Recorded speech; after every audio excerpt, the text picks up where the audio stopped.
And we're all set. All right. Thank you, everyone, for joining us tonight.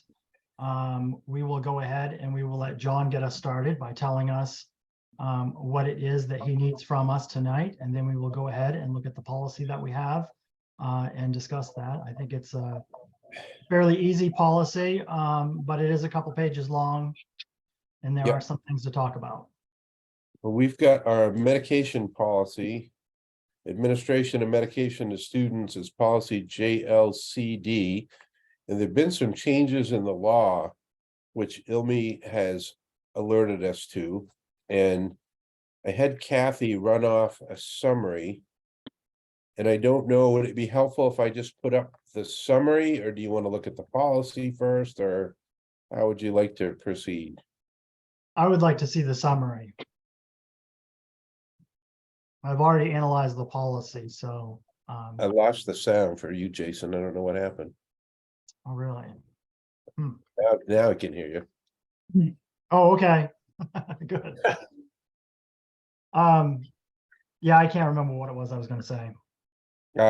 So I have both the policy and the summary of changes, and I don't know what would be most helpful if you'd like to actually look at the policy or look at the new changes in the law. I've analyzed the policy. It would be helpful to see what the legal changes are. All right. Let me see if I can do this. I'll see changes. Share. How's that? And now make that bigger.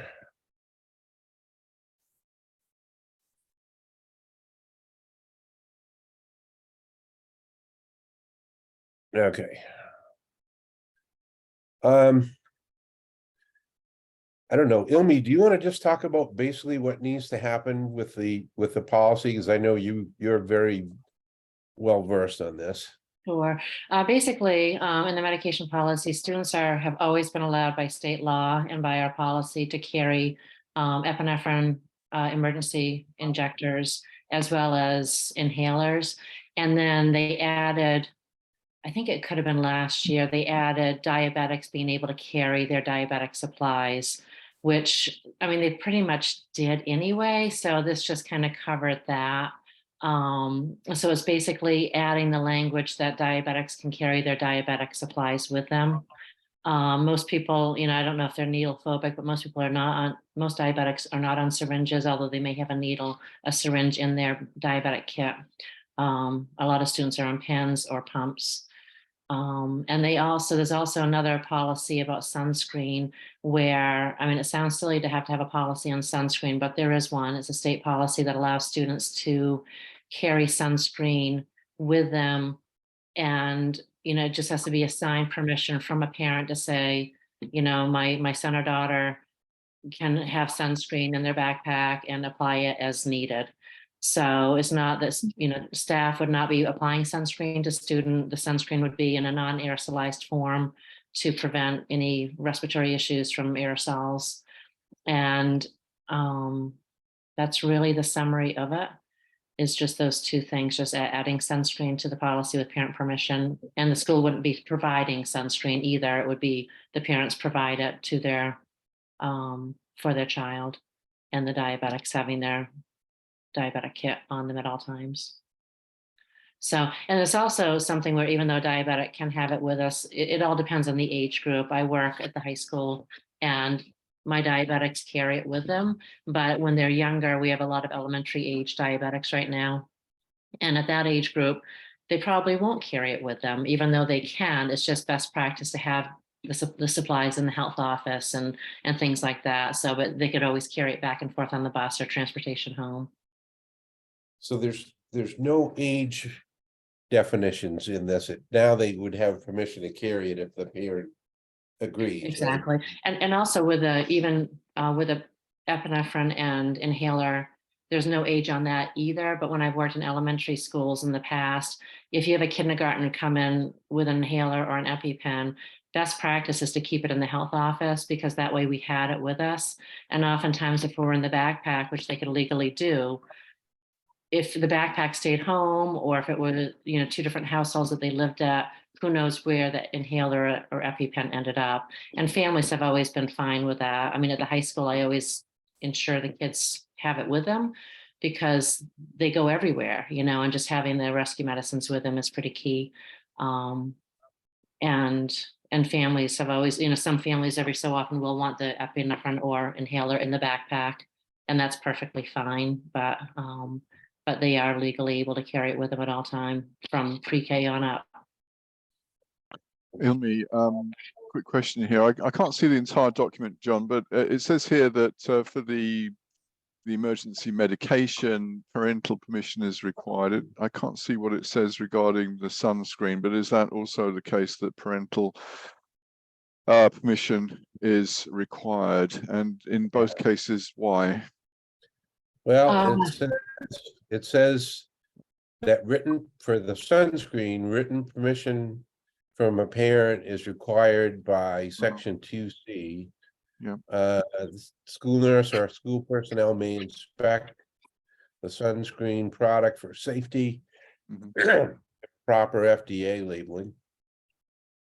There's no expectation that school staff will apply the sunscreen. There's no expectation that school will supply the sunscreen to all students. No, I got it. So the question still stands though. Why is parental permission required in both cases?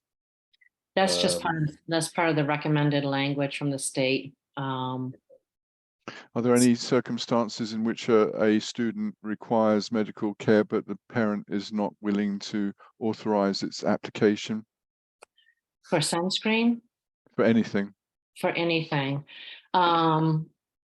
Parents have the right to do any, as far as refusing care.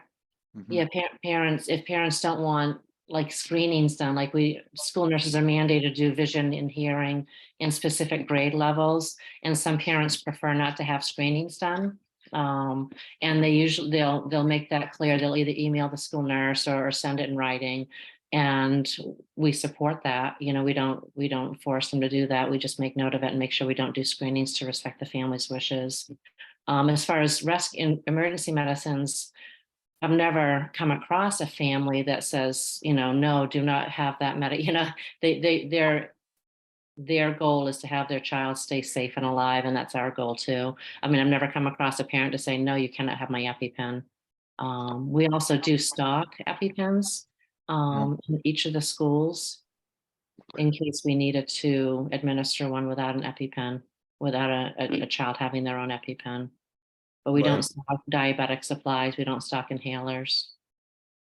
My understanding is they can't refuse emergency care. Has that been your understanding? Right. I mean, we have in loco parentis, and Maine also has a Good Samaritan law. So if a student requires emergency care, the parent can't say no, don't send them to the hospital or whatever. Right. And also, I had one incident where a child needed to be transported. The parent showed up and said, well, you know what, we'll skip the ambulance ride. I'll bring my child to the hospital. And then as the child was walking to the car, the child collapsed. Yeah. And luckily the ambulance was still there, and the parent then changed their mind and said, but at that point, I've already passed off the child to, or the nurse would have passed off the child to EMS and the parent. Right. So parents do have a right to refuse. That's right. If they come collect the student, that's right. Yeah. Because now our en loco parentis is actually passed off to the parent because they've discharged the kid. Well, that's right. Interesting. Is there with the sunscreen thing, I mean, what about other things that seem innocuous, like chapstick and lotion and why sunscreen? As a survivor of multiple field trips, the one I always get asked about is insect repellent. Right. Can I use your insect repellent? And I don't believe that's allowed at all. Yeah, and we do have standing orders from Rachel Wilcox is our school medical provider, and we do have standing orders to provide topical antibiotic ointment, give chapstick or Vaseline for dry lips, things like that. And we do have standing orders for, like at the older grades, high school and middle school, for Tylenol and ibuprofen that parents can sign off on. And it's So nice. this is part of that sheet, like the paperwork we fill out at the beginning of the year. And we Exactly. just check. And so now sunscreen is going to be on there. Well, no, because sunscreen doesn't have to be on that form because it's provided by the parent. So the other form that you check off for your students, for your children, that's what we provide, and that's what you give us permission for. But sunscreen would be, the state just decided to make a policy for sunscreen, and I don't think the state created this by themselves. I think lots of states felt that they need to have a policy for it. So am I gonna have to just write a note giving my daughter permission to have sunscreen, or will there be some sort of standardized way? Yeah, we'll do a standardized form that Okay. goes home. And Okay. then, and if parents, how aggressively we'll look for the sunscreen, and we're not going to be searching backpacks for sunscreen. Right. So I mean, it's in the best interest to apply sunscreen to prevent sunburn. But again, it's Yeah, we have bigger issues than sunscreen. exactly. Thankful. Although if sunscreen were our biggest issue, I guess that would be, yeah. John, what do you want to do? Do you want to pull up that other policy and see where these notes would fit into that?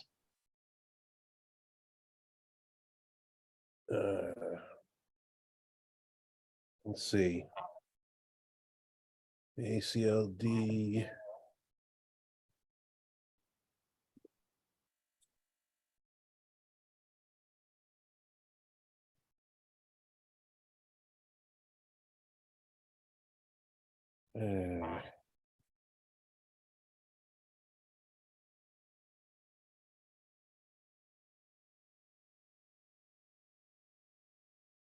You know, if we went up further to, hold on a second. On page 4, it talks about inhalers and EpiPens. All right, I'm gonna get there in just a second here. All right, here we go. Well, I was thinking in the second paragraph on the first page, it would be good to add "and medications as approved by the superintendent." So that way we're covered for the Tylenol and those kinds of things Well, that are being given out, or any unusual medical orders we should receive. That way we wouldn't have to fight with this policy. It has to be with our position of record. They have to give orders, so I couldn't authorize a medication that wasn't otherwise authorized by the policy or the position of records orders. I don't know what that would Well, be. what I'm thinking is how do we cover, in the policy where an adolescent at the high school needs an aspirin? How is that captured in policy, or is it only captured in procedure? Well, the definition of medication, it says administration, let's see, by the US FDA and are ordered by a healthcare provider. It includes over-the-counter medications prescribed through a standing order by the school physician or prescribed by the student's healthcare provider. So I think it's right under definitions on page 1. Okay. Let me get there. Yeah.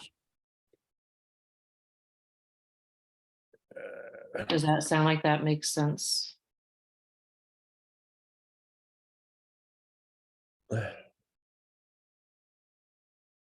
Yep. The student's healthcare provider, nurse. Yeah, I think that part is probably fine. I think what we need to do is add. I think it's on 4. Let me get there a minute. We'll just take a peek at it. I was gonna say, before you leave this page though, under, yeah, if you just go back to page 1 again. Yep. Because we're under the medication paragraph, it says standing order by the school physician. It probably should be changed to school healthcare provider, because our school medical provider is a nurse practitioner, not a physician. So I don't know if we just want to change that. Where it says physician and just put healthcare provider right there. Yeah, this one, this is a PDF, but right there. Yeah, right there. Yeah, too bad it's not a Word doc, or I'd just do it, but Yeah. I'll make a note of it. All right, good. On to page 4. All right, let's get there. And we need to, here we need to add in the diabetic medication, right, Ilmi? Yes.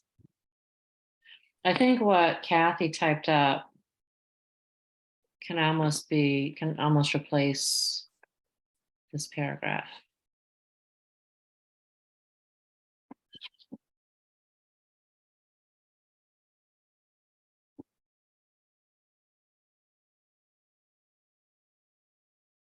So under 3 on the summary, student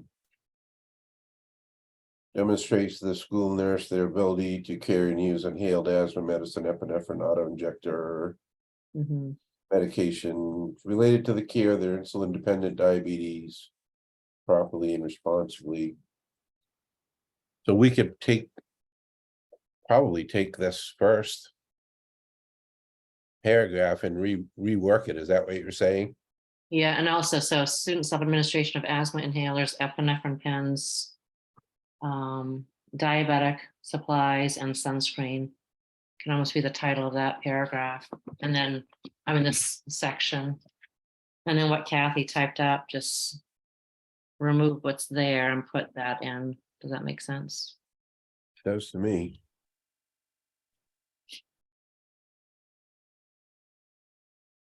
And let's see here.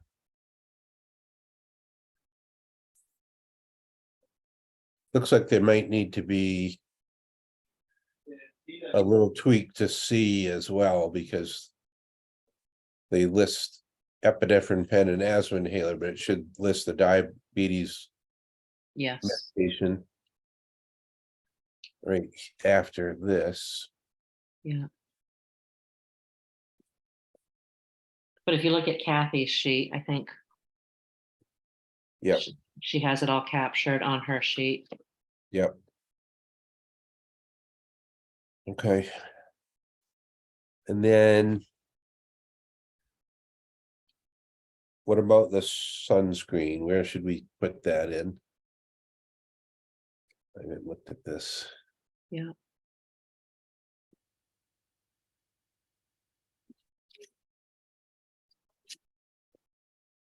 I think it can be on the same section because it's still under student self-administration. Yep. So we could just add a section F, I guess. Yeah. First the sunscreen. And F.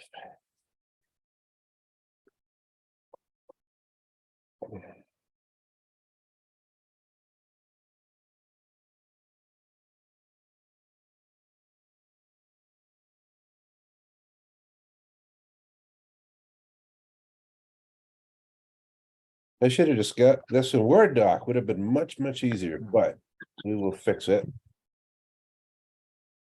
Replace.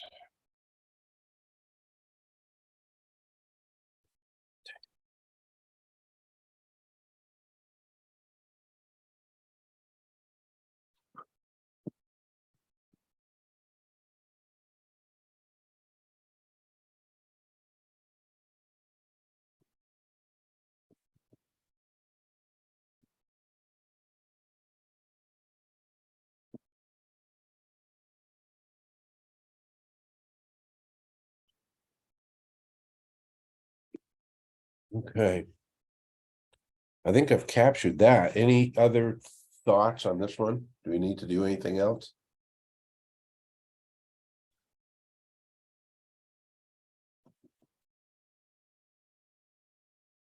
Does the committee have other questions or thoughts about the policy that they want to add to the discussion? Oh, I have a question. Yep. So in this policy, it says a registered professional nurse and or physician that includes whatever, but as specified in the Department of Education Rules, Chapter 40. So my question is, do they refer to nurses as registered professional nurse? Is that actually a legal term in the DOE terminology? Or if not, then it should be the Board of Nursing, Maine Board of Nursing terminology, which would be registered nurse or RN. I've always heard as registered professional nurse, but I don't know. Where are you on that? Well, it's listed a couple times. I think on page Okay. 1 and page 5, I see it.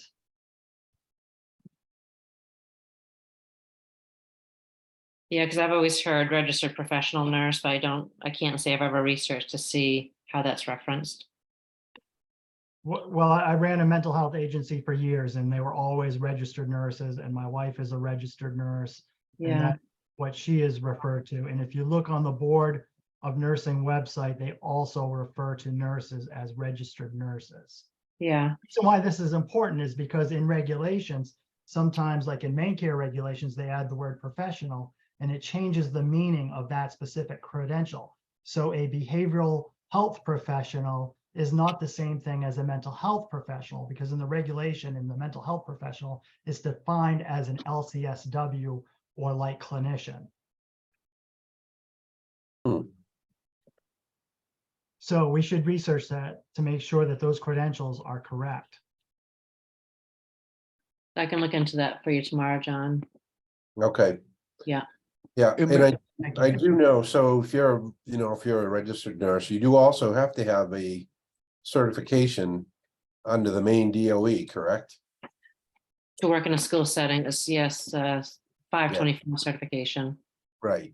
Yeah, so that's part of my question. Is that the terminology we should use, or is it just a registered nurse or anyone that you would find at the Well, Board of Nursing or whatever? they have to have that main DOE certification to be in the schools, but I guess that is a question. I don't know whether that's an RN or something else. Jason, so I guess we'll research that one. I don't have the answer for it. Ilmi, I apologies for the rabbit hole here. And I've got no particular agenda. Just a couple of interesting scenarios I've thought through.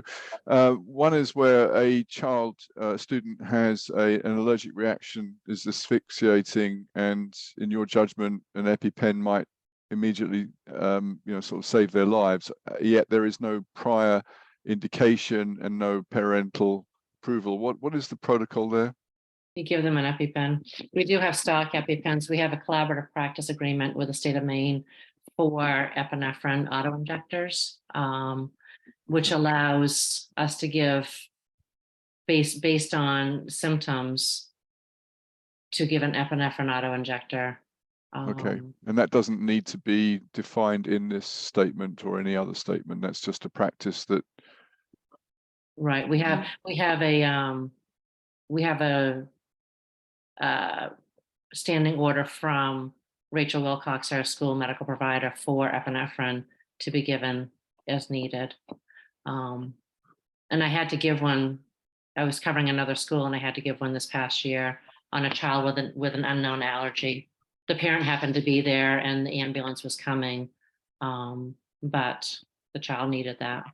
There would be no, I mean, I'm just, the reason I'm asking this, I'm imagining a healthcare provider who's maybe not very experienced, doesn't feel authorized, doesn't know the policy, or since it's absent from the policy, are they still ready to administer this care, in your opinion? I'm just trying to see if there's a flaw in this here. I know it seems a bit crazy, but. Yeah, no, it's a good question.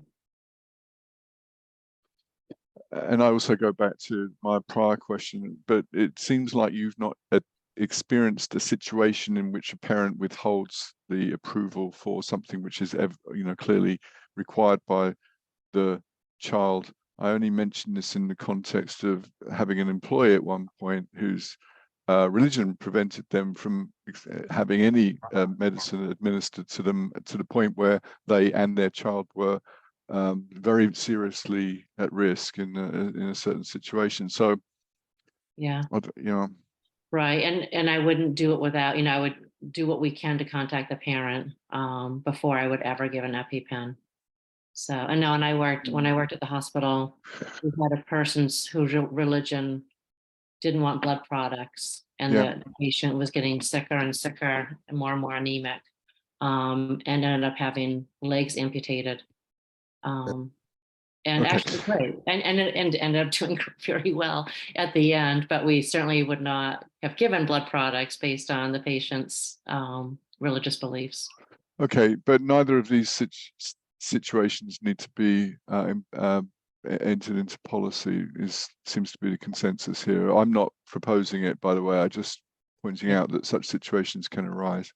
Right. Okay. You okay with that, Jason? You're on mute. Yeah. All right, good. John, what else do you need? Are there any other comments on the policy? I'm good for my part. I don't know if Mm. anything else needs to be discussed. No, I think we're good as far as the policy goes. So I'll So, oh, go edits ahead. and I'll make edits and then turn it back to the committee. Perhaps before we take it to the board, or what do you want to do with it? Yeah, that sounds great. Okay, Make the edits and we'll take it to the board next month. No, Perfect. it'll come back to us and then we'll go to the board. right. Yeah, there's no huge hurry. I mean, Okay, good. So just a real quick note. I am planning on being at our June meetings. But after that, probably until September or maybe later, I'm going to miss meetings. I'm going to be away. I don't want to hold up the policy approval or analysis process for us. So if there are policies that need to come forward, it would be great to know what those policies are before the next meeting. And also, if this policy needs to be approved before September, I think the board, the committee could probably meet without me and go over those policies to get approval. I don't want to hold up needed policies. well, we'll have a meeting in June and then our next meeting would be in August. So we could meet in August and get that at least at first reading. Okay. That sound okay, or, Yeah, that sounds good. We'll solidify the plan next month. all right, All right. Yeah, Ilmi, thank you not just for answering the questions, but for everything you do and your team does. I imagine that you're quite busy, and thank you for everything you do.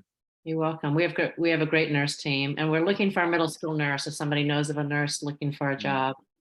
So we have one leaving the district, sadly. So well, Ellen's too happy at her private medical office down in Portland, so bummer. she won't be coming back.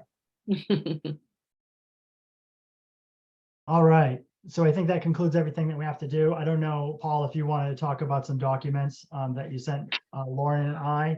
I know you had a decision matrix there that I thought looked pretty good, and a list of stakeholders that we should include in our policy analysis process.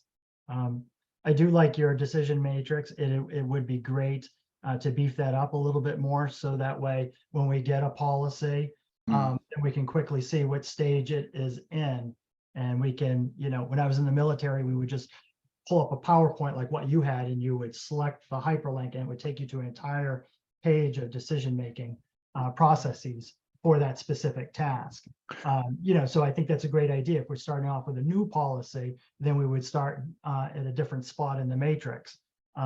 Whereas, if we got a policy like what we had tonight, we would start at a different, later or subsequent spot in the matrix. Anyway, do you want me to pull that up to look at that? Well, I would like it to be given some kind of test of, sort of by someone to make sure it actually works, because I do think it would be a good onboarding document. Rebecca, I've forgotten her last name, has suggested that we create an onboarding booklet for board members so they can get up to speed on these kinds of items quickly. But also, when we get off track on a policy meeting, it's an easy way to remind ourselves where we should be in the process. Bit hesitant to add it on right this instant, but if you've got it there, Jason, let's take a quick look. Sure. John, can you share the screen with me? Think so. Thanks, Elmi. See you later. Yeah, thank you, Elmi. I'll make you a co-host and that should do it. Excellent. There you go.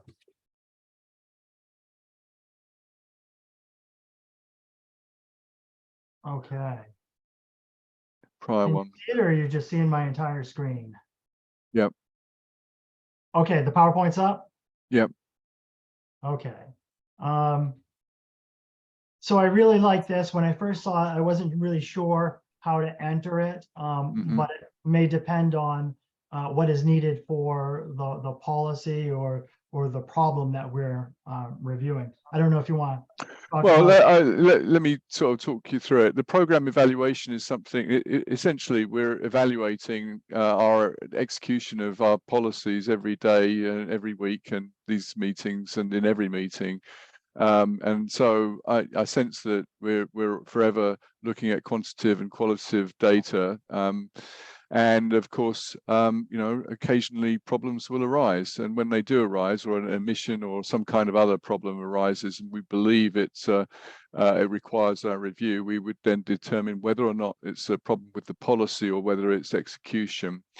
If it's neither, then we have to go back to the data and ask ourselves, what on earth are we doing here? But in the event, and that's the kind of question which might arise in the context of the cell phone issue.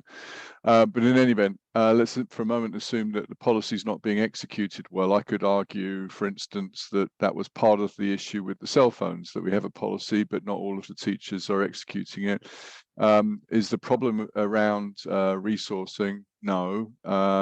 Then you can ask the board steps in and just reminds the superintendent that this needs to get done, and here's some resources to do it. But if there are needed resources available, yes, then it's just simply, hey, superintendent, let's execute this, and John needs to report back whether or not it's being done at some subsequent meeting. We go back into program evaluation. But if, for instance, we believe it's a policy problem, then we drop down into researching that problem, which you've created some tremendous outlines for doing, Jason. Is it in our scope? If it's not in our scope, then it's someone else's. We need someone else to help. It might be a healthcare provider or law enforcement or whatever. In which case we need to develop a collaboration strategy, and that would go back to the superintendent, authorized by the board, to push that forward.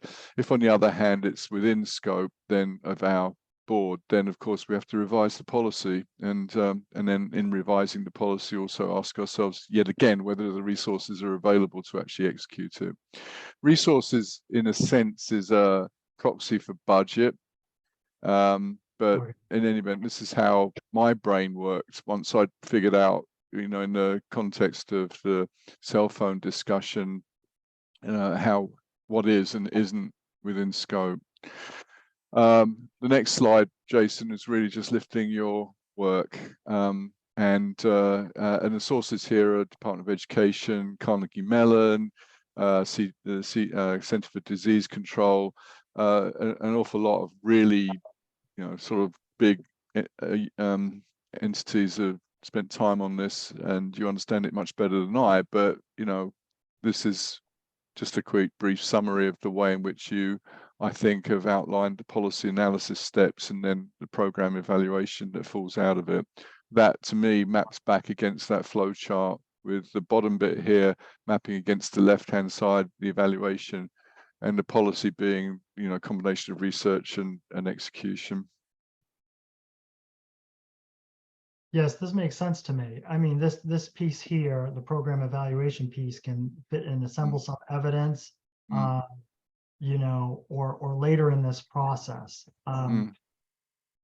You know, because you're doing your literature review here, or probably conduct an analysis of the project outcomes where you would use the stakeholder engagement to help you analyze the outcomes that you propose or the potential outcomes, or Yeah. to get a lead on outcomes. Yeah. We could probably talk this all day, Yeah. but I see how this relates. This might not, I mean, this is, I think, the meta work that you've done and guides us with those questions that you've outlined. I don't think there's any need for the board to do anything more elaborate there. So this is almost for an FYI and that's all. But the flow chart, I actually think, can be of utility in board meetings when we, particularly when we get off track and start, you know, telling, sort of pushing John around when we're not actually in a position to do so because it's not our job, or because he's already got the job, and you know, why are we telling him to do stuff that he's already doing, etc. When you on the part after research problem, it says is problem in RSu13 scope. I just wonder, it almost seems like that should come before research problem and after research problem, because I know that when we're identifying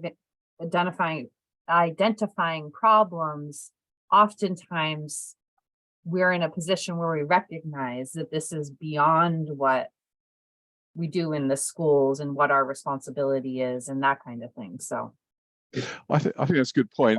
Whether it's before or after, or both. Yes. Yeah, I agree. I think given the flow is, there's only one way out of the research thing. It's going to be, the question will be asked one way or the other. So I agree, but I don't think it needs to change the diagram. Okay. John, do you have thoughts on this? I can forward it to you so you can let it marinate for a while. Yeah, I mean, I think this is really kind of a process that we use as administrators. It may be some slightly different, but it really isn't very different. My question is, when it says is the problem in RSu13 scope, does that mean literally what it says? Is it in the scope of the region? Yeah. Is it in the scope of the board? I guess that's my question. That's actually a good point, John. I think it's the scope of the board. Yeah, because otherwise that would be a hard question to answer. Yeah. Well, actually, it's now I don't know myself because if we all agree there's an issue, but we can't solve it because someone else needs to step in, then I mean, there are definitely things that are in the scope of the board, but there are also things that are in the scope of the superintendent's office, as you spoke to that kind of prior to this. So I guess I just wondered if it was a decision-making tool in that way. In other words, is it something that the board is actually going to tackle, or is it something that the superintendent is either going to tackle or is already working on? And that may not be what you intended. I have no idea. Well, now it raises the question, there's two types of scope. There's the scope of the board, yes or no. If it's not in our scope, then we should just simply drop it. But if it is in our scope, but it's outside of your domain, then it becomes something where we would ask you to proceed with a collaboration strategy of some kind. That might be a really useful decision-making. Yeah, okay, let me think that through. I mean, in which case I think maybe Jesse's question actually is quite a good one, because you could snuff out the outside scope of board right at the get-go and then subsequently determine whether or not it's outside the scope of RSu13 or at least the scope of the superintendent as currently defined. Yeah, I kind of interpreted it as, you know, is it an issue that we as a board would address? You know, is it within the scope of things that, you know, we should be looking at? So, you know, banning cell phones to maintain mental health of adolescents, I would say, is outside of the scope of RSu13. Banning cell phones you know, in the classroom for whatever reason would be within the scope. But that gets down into the weeds Yeah. of the superintendent. And it even further gets down in the weeds into telling teachers how to run their classrooms, you know, Yeah. so, you know, but still, I don't think that the concern or the issue is lost in that, you know, I think there are some adjacent issues, you know, our cell phones are an issue, and is that within the scope of RSu13? Well, we can answer that on many different levels. Okay. Well, You- I'll rework that a little bit down on the scope question, so see if that works. I shouldn't take up too much time. And Well, then, when we ask, is it within our scope? You know, Mm. do we determine if it's within the superintendent's scope? Now, if yes, it's in the superintendent's scope, is that within our scope as a whole as RSu13? I realize we're having the same conversation again. Yep. You know, so should there be a step rather than implementation superintendent or consult the superintendent?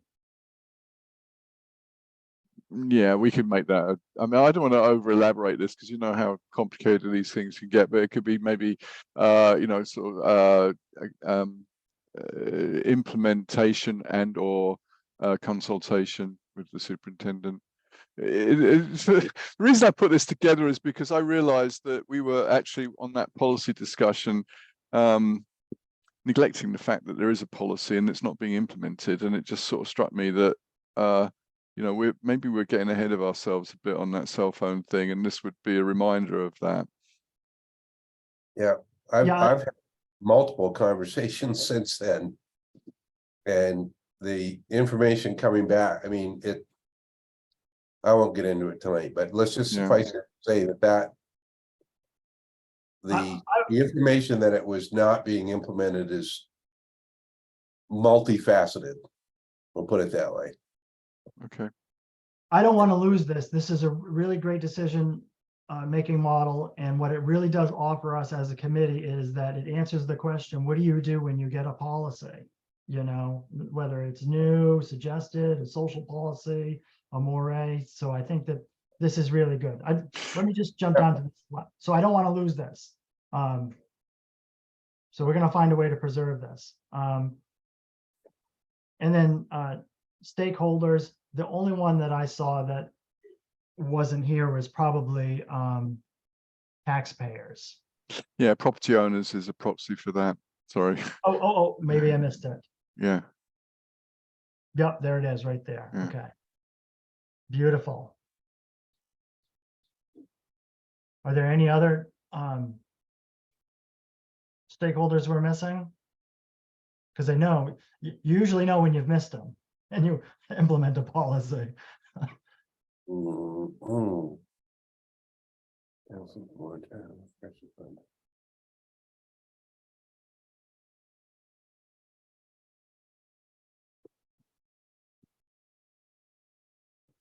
Well, if there is one, I can't see it.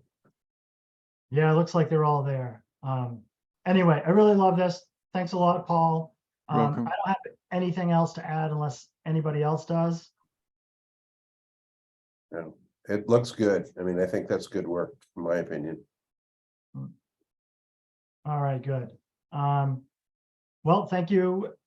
Thank you, everyone, for attending, and thank you for your work and your contributions. And if I have any information, I will follow up in email, and I'll tell you, I absolutely hate sending out emails.